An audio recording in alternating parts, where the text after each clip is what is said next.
Hello, എല്ലാ കൂട്ടുകാർക്കും നമസ്കാരം. സീരിയൽ മാന്യ വെറൈറ്റി സ്റ്റോറീസിൻ്റെ ഏറ്റവും പുതിയൊരു വീഡിയോയിലേക്ക് എല്ലാവർക്കും സ്വാഗതം.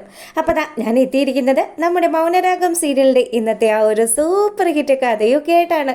നേരെ നമുക്ക് ആ ഒരു കഥയിലേക്ക് പോയാലോ. അങ്ങനെ നമ്മുടെ മനു ആണെങ്കിൽ രാഹുലിൻ്റെ വീട്ടുപടിക്കൽ വന്നു. അപ്പോൾ രാഹുൽ മനുവിനെ കണ്ടതും വരുന്നുണ്ട്, ഇങ്ങോട്ട് വരട്ടെ. അപ്പം വരുന്ന പാടെ തന്നെ മനു പറഞ്ഞു, എന്താണ് അമ്മായിയപ്പ, എന്തുണ്ട് വിശേഷം? എടാ, നിൻ്റെ ഫസ്റ്റ് നൈറ്റും ഒക്കെ നന്നായിട്ട് നടന്നു എന്ന് ചോദിക്കുമ്പം ഫസ്റ്റ് നൈറ്റോ? നിങ്ങളിത് എന്തൊക്കെയാണ് മനുഷ്യ ഈ പറയുന്നത്? അത് തന്നെ നിൻ്റെ ഫസ്റ്റ് നൈറ്റ്. അല്ല, ഹണിമൂൺ ട്രിപ്പും കൂടെ കഴിഞ്ഞിട്ട് ഇങ്ങോട്ട് പോന്നാൽ മതിയായിരുന്നല്ലോ. അപ്പോൾ ഇതൊക്കെ കേട്ടുകൊണ്ട് നമ്മുടെ സരയും അങ്ങോട്ട് വരികയാണ്. അച്ഛൻ എന്താ അച്ഛാ പറഞ്ഞത്? മോളു കേട്ടുമല്ലേ അത്? മോളുടെ അച്ഛൻ്റെ ഭ്രാന്ത് ശരിക്കും അങ്ങ് മാറിയിട്ടൊന്നുമില്ല. ഞാൻ അപ്പോഴേ പറഞ്ഞതല്ലേ മനുവേട്ട. വന്ന് മനുവേട്ടനോട് എന്തൊക്കെ വൃത്തികേടായി സംസാരിക്കുന്നത്. അല്ല മനുവേട്ടൻ എവിടെ പോയതായിരുന്നു എന്ന് സരിത ചോദിക്കുകയാണ്. അതുകൊണ്ടല്ലോ മോളു, ഞാനൊരു ബിസിനസ് മീറ്റിങ്ങിനാണല്ലോ പോയത്. അവിടെ ചെന്ന് കഴിഞ്ഞപ്പം എൻ്റെ ഒരു കൂട്ടുകാരൻ്റെ വിവാഹത്തിൻ്റെ കാര്യം കൂടെ ആലോചിച്ചു. പിന്നെ അവിടുന്ന് സദ്യയൊക്കെ കഴിച്ചുകൊണ്ട് നിന്നപ്പോൾ മോളുടെ ഈ വട്ട് തന്ത അങ്ങനെ അവിടുന്ന് മുങ്ങിക്കളഞ്ഞു എന്നൊക്കെ പറയുകയാണ്. രാഹുലിനാണെങ്കിലോ നമ്മുടെ മനുവിനോട് തീരാത്ത ദേഷ്യമാണ്. എൻ്റെ മകളെ ചതിക്കുന്നതും പോരാഞ്ഞിട്ട് അവനുള്ള കള്ളക്കഥകളൊക്കെ പറഞ്ഞ് അവളെ വിശ്വസിപ്പിച്ച് വെച്ചിരിക്കുകയാണ്. അവളാണെങ്കിലോ ഇപ്പോൾ സ്വന്തം അച്ഛനാണെന്ന് പോലും വില മതിക്കാതെ എന്നെ എന്തൊക്കെയോ പറയുകയാണ് എന്നൊക്കെ വിചാരിച്ച് നമ്മുടെ രാഹുൽ ഇങ്ങനെ രൂക്ഷമായിട്ട് നോക്കുമ്പം മനുവേട്ടാ, ഇനി ഈ തന്തയുടെ അടുത്ത് നിന്ന് സംസാരിക്കേണ്ട. ഇയാൾക്ക് എപ്പോൾ ഇളകുമെന്നൊന്നും പറയാൻ പറ്റില്ല. അല്ലേ തന്നെ ഉണ്ടല്ലോ, അമ്മ വരെ പറയുന്നുണ്ട് ഇങ്ങേര് ആയ കാലത്ത് ഒരുപാട് പേരെയൊക്കെ ചതിച്ചും വെട്ടിച്ചും ഒക്കെ നടന്നതാണെന്ന്. ഇനിയിപ്പം അതെങ്ങാനും മനസ്സിലൊക്കെ വെച്ചിട്ട് ഈ പ്രായത്തിലും അങ്ങനെയൊക്കെ നടക്കാമെന്നൊക്കെ വിചാരിച്ചിട്ടാണെങ്കിലോ നമുക്കിനി ഇതൊന്നും കേൾക്കാൻ നിൽക്കണ്ട. മനുവേട്ടന് നല്ല ക്ഷീണം ഉണ്ടല്ലോ എന്നൊക്കെ പറഞ്ഞ് നമ്മുടെ സരയും മനുവിനെ ഇങ്ങനെ കയ്യിൽ കയറി പിടിക്കുകയാണ്. അപ്പം മനു പറഞ്ഞു, മോളു നമുക്കൊന്ന് പുറത്ത് പോയാലോ? ചെല്ലടാ ചെല്ല്, പുറത്ത് പോകുമ്പോഴേ നീ ഒന്ന് പരിസരമൊക്കെ ശ്രദ്ധിക്കുന്നത് നല്ലതായിരിക്കും കേട്ടോ. നിന്നെ ആരെങ്കിലുമൊക്കെ തിരിച്ചറിയാനുള്ള സാധ്യതയുണ്ടാകുമെന്നും രാഹുൽ ഇങ്ങനെ പറയുമ്പോഴത്തേക്കിനും വാ മോളു, ഇനി ഇവിടെ നിന്ന് കഴിഞ്ഞാൽ എൻ്റെ നിയന്ത്രണം വിട്ടുപോകുമെന്നും പറഞ്ഞ് നമ്മുടെ മനു സരയുവിനെ കൂട്ടിയിട്ട് അവിടെ നിന്ന് അങ്ങ് പോവുകയാണ്. പിന്നീടാണെങ്കിലോ നമ്മളെ കാണിക്കുന്നത് നമ്മുടെ കിരണിനെയും കല്യാണിയും ഒക്കെയാണ്. രണ്ടുപേരും നമ്മുടെ കല്ലുമോനെയൊക്കെ എടുത്ത് കൊഞ്ചിച്ചിങ്ങനെ നിൽക്കുമ്പോഴത്തേക്കിനും അവളുടെ അമ്മ വന്നു.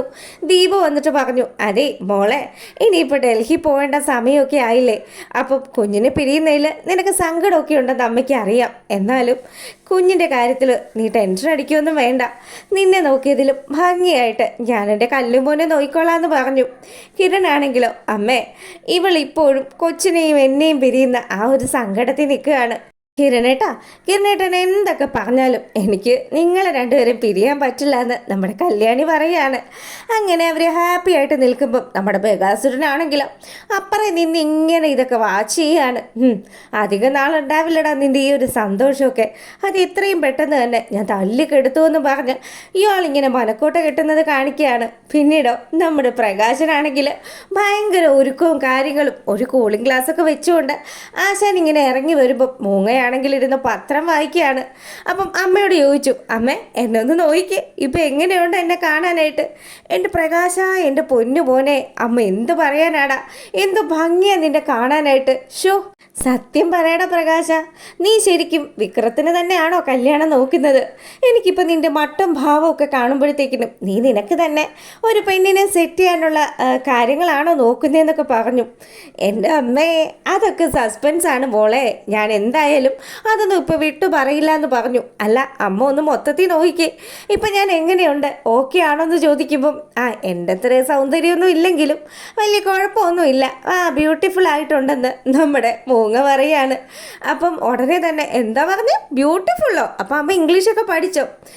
അത്തരത്തിലുള്ള ഇംഗ്ലീഷൊക്കെ പറയാൻ എനിക്കറിയാടാന്നും പറഞ്ഞ് നമ്മുടെ മൂങ്ങ ഇങ്ങനെ വലിയ കാര്യത്തിന് സംസാരിക്കുമ്പോൾ കാർത്തിക ഇതൊക്കെ വാച്ച് ചെയ്ത് അവിടെ നിൽക്കുക. പ്രകാശൻ പല പോസിലൊക്കെ നിന്ന് ഫോട്ടോസൊക്കെ എടുത്തു.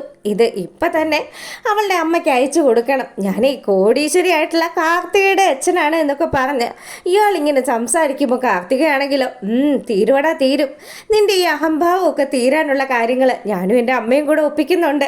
അങ്ങനെ അവൾ അവളുടെ അമ്മയെ വിളിച്ച് ചോദിച്ചു, അമ്മേ, അയാൾ ഇവിടെ ഭയങ്കര ഫോട്ടോഷൂട്ടും കാര്യങ്ങളും ഒക്കെയാണ്. പ്രകാശൻ ഇപ്പോൾ നിലത്തൊന്നും അല്ല എന്ന് പറയുമ്പോൾ അങ്ങനെ തന്നെയാണ് മോളെ വേണ്ടത്. പിന്നെ ആ തള്ള എന്തെടുക്കുന്നു? ആ വിഷവിത്തിനെ മോള് പ്രത്യേകം ഒന്ന് ശ്രദ്ധിച്ചോണം. അയാളും അയാളുടെ മകനും ഒക്കെ അങ്ങനെയായി തീർന്നത് ഈ തള്ള ഒറ്റൊരുത്തി കാരണമാണെന്നും നമ്മുടെ മൂങ്ങിയെക്കുറിച്ച് പറയുകയാണ്. എന്തായാലും ഇവറ്റകളുടെ അഹങ്കാരത്തിന് അധിക ദിവസമൊന്നും ഇല്ലല്ലോ അമ്മേ, നമുക്ക് കണ്ടു തന്നെ അറിയാമെന്നും പറഞ്ഞ് കാർത്തിക ഇങ്ങനെ സംസാരിക്കുക. പിന്നീടാണെങ്കിലോ നമ്മുടെ കിരണും കല്യാണിയും കൂടി ഇരുന്ന്, ഇനിയിപ്പം ഞാൻ എങ്ങനെയാ കിരണേട്ടാ ഈ 5-6 ദിവസത്തേക്ക് എനിക്ക് കുഞ്ഞിനെ ഒന്നും പിരിഞ്ഞിരിക്കാൻ പറ്റത്തില്ല. സത്യം പറഞ്ഞാൽ ഈ പോകൽ കൂടി വേണ്ടാന്ന് വെച്ചാലൊന്നും ഞാൻ ആലോചിക്കുകയാണ്. എൻ്റെ പൊന്നുമോളെ ചതിക്കരുത്. നിനക്ക് കുഞ്ഞിനോട് ഭയങ്കര അറ്റാച്ച്മെൻ്റ് അല്ലേ, അതൊക്കെ ഒന്ന് മാറ്റി നിർത്തണം. നിനക്കറിയാവോ, ഞാൻ അമേരിക്കയിൽ പോയി പഠിച്ച സമയത്ത് എൻ്റെ അമ്മയ്ക്കും സോണിക്കും ഒക്കെ ഭയങ്കര സങ്കടമായിരുന്നു. അതായിരുന്നു എൻ്റെ ജീവിതത്തിലെ ആദ്യത്തെ വേർപിരിയൽ. സരയുവാണെങ്കിൽ കള്ളക്കണ്ണീരൊക്കെ കാണിച്ചു. പക്ഷേ എത്ര പറഞ്ഞാലും പറയണോട്ടോ, എൻ്റെ അമ്മാവനെന്ന് പറയുന്നവൻ, അയാൾ ആ സമയത്ത് എൻ്റെ അമ്മയെ ഒരുപാട് സപ്പോർട്ട് ചെയ്തിരുന്നു. അങ്ങനെ ഇവർ വർത്തമാനമൊക്കെ പറഞ്ഞു. കല്ലുമോനാണെങ്കിൽ കല്യാണിയോട് ചേർന്നൊട്ടിയിരിക്കുകയാണ്. അപ്പോൾ കുഞ്ഞുമായിട്ട് രണ്ടുപേരും കൂടെ ആ സിറ്റ് ഔട്ടിൽ പോയി നിൽക്കുമ്പം ബഗാസുരൻ ഈ കാഴ്ച കാണുകയാണ്. സന്തോഷിച്ചോടാ, സന്തോഷിച്ചോ, നീ എൻ്റെ അനന്തരവനാണ്. നിന്നെ ഞാൻ എൻ്റെ രീതിയിൽ തന്നെ എൻ്റെ മകളുടെ ഭർത്താവായിട്ട് കൊണ്ടുവരും. ആ രീതിയിലൊക്കെ ആ ദുഷ്ടൻ മനക്കോട്ട കെട്ടുന്നത് കാണിച്ചുകൊണ്ടാണ് ഇന്നത്തെ നമ്മുടെ മൗനരാഗത്തിൻ്റെ വിശേഷങ്ങൾ അവസാനിക്കുന്നത്. അപ്പോൾ നിങ്ങൾക്ക് നമ്മുടെ വീഡിയോസൊക്കെ ഇഷ്ടപ്പെട്ടിട്ടുണ്ടെങ്കിൽ ലൈക്ക് ചെയ്യാനും കമൻറ്റ് ചെയ്യാനും ഒന്നും മറക്കരുത്. സബ്സ്ക്രൈബ് ചെയ്യാത്ത കൂട്ടുകാരൊക്കെ ഒന്ന് സബ്സ്ക്രൈബ് ചെയ്തുകൂടെ കണ്ടേക്കണം കേട്ടോ. അപ്പോൾ എല്ലാവർക്കും നല്ലൊരു ദിവസമൊക്കെ ആശംസിക്കുകയാണ്. ഇനിയും നമ്മൾ വീഡിയോസ് ഇടുമ്പോൾ ലൈക്കും കമൻസും ഒക്കെ ചെയ്യാത്തവർ ഒന്ന് ചെയ്തേക്കണം കേട്ടോ. നിങ്ങളുടെ സപ്പോർട്ട് ഒന്നുകൊണ്ട് മാത്രമാണ് നമ്മളെപ്പോലെയുള്ള ആൾക്കാരൊക്കെ പിടിച്ചു നിൽക്കുന്നത്. അപ്പോൾ വീണ്ടും കാണാം മറ്റൊരു വിശേഷമായിട്ട്. Okay, by.